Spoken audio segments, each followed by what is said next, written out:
Many people want to read the Bible, but they are sometimes confused as to what version of the Bible to read.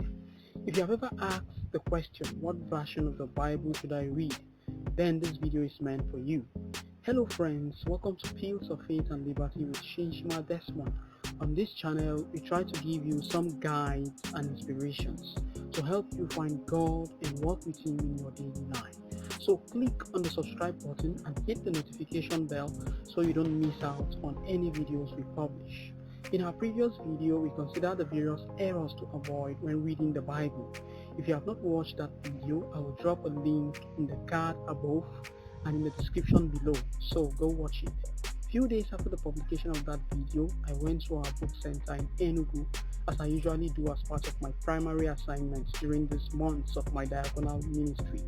And a corporator or a client using secular language came to me and asked, "Sir, you people have many types of Bibles. Which one should I buy?" I advised him to buy the New Community Bible, as it is the one I am using. I find the language easy to understand and the commentaries very inspiring. Many of us also find ourselves sometimes asking the question, why are there so many variations of the Bible? I would like us to consider a similar question. If cars are such a good idea that improve our lives and take us from place to place, then why are there so many different types of cars? Why not just have a car that does everything and suits everyone? The reason we have different types of cars is because there are different types of people with different needs and tastes. So cars exist for this reason, and similarly various versions of the Bible exist. It is true that there are various translations of the Bible. However, no matter what translation you read, the Bible story never changes. There is one biblical narrative, no matter what translation you read. The difference in the translations is just words or group of words used to explain the same story. But the Bible from Genesis to Revelation, no matter what translation, is always the same. The original language in which the Bible was written were Hebrew, Aramaic, and Greek. Those languages have way more words than the English language does. For example, in the English language, we only have one word for love. But in Greek, there are 5 different words for love, all meaning a different kind of love. So in order to get the original text into our language, they had to translate it. And there are 3 main ways of translating. The first type of translation is word for word. Here, the translators will take the original language, they will keep the exact word order, and they will try to translate each individual word to keep as much of the meaning as possible.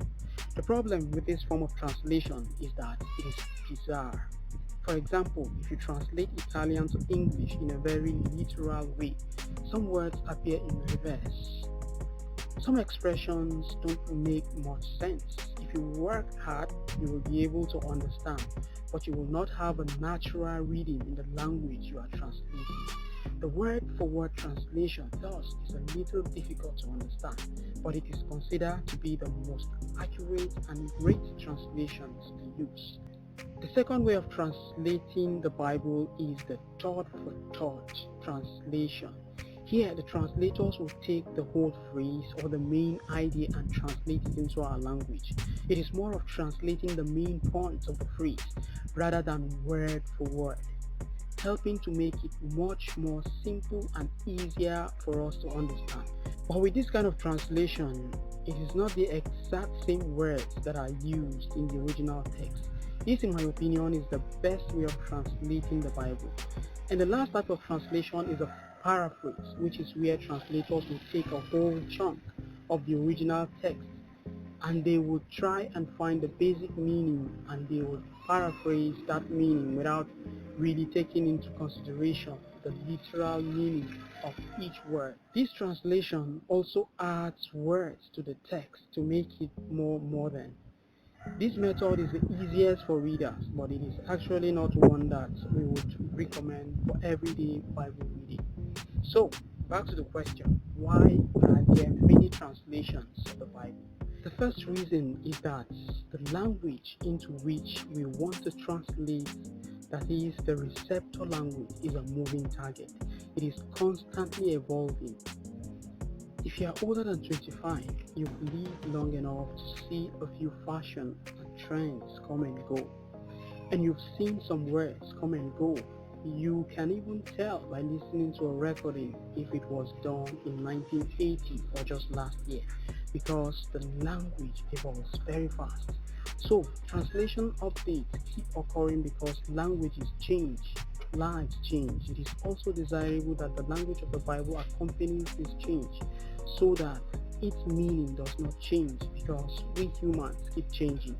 Thus, while the original word of God is solid and consistent, culture is always evolving.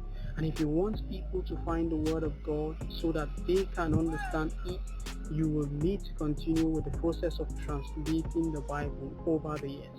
The second reason why we have so many types of translation is that there are so many different types of people.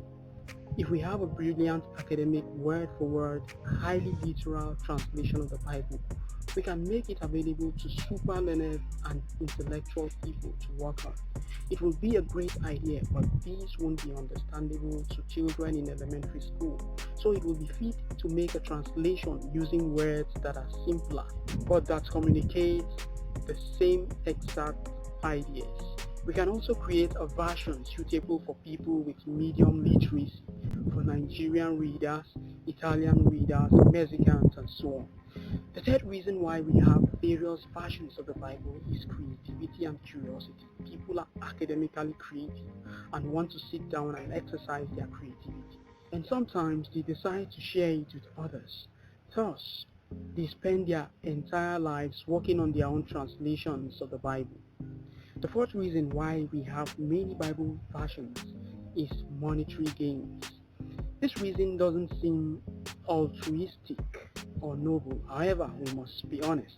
People like money, and like I told you in our last video, the best-selling book of all time is the Bible. And there is a lot of profits to be gained from well-made Bibles. So, there is a financial impulse to continue printing the Bible, and a new translation creates a justification for creating a different type of Bible.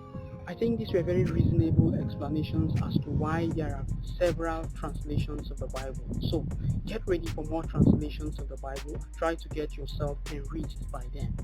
Variety is the spice of life. Feel free to let us know in the comment section below if there are certain reasons as to why we have many variations of the Bible which are not covered by this video. Make sure to give this video a thumbs up if you like it. Click the subscribe button and hit the notification bell to enjoy rich content like this one. See you in the next video.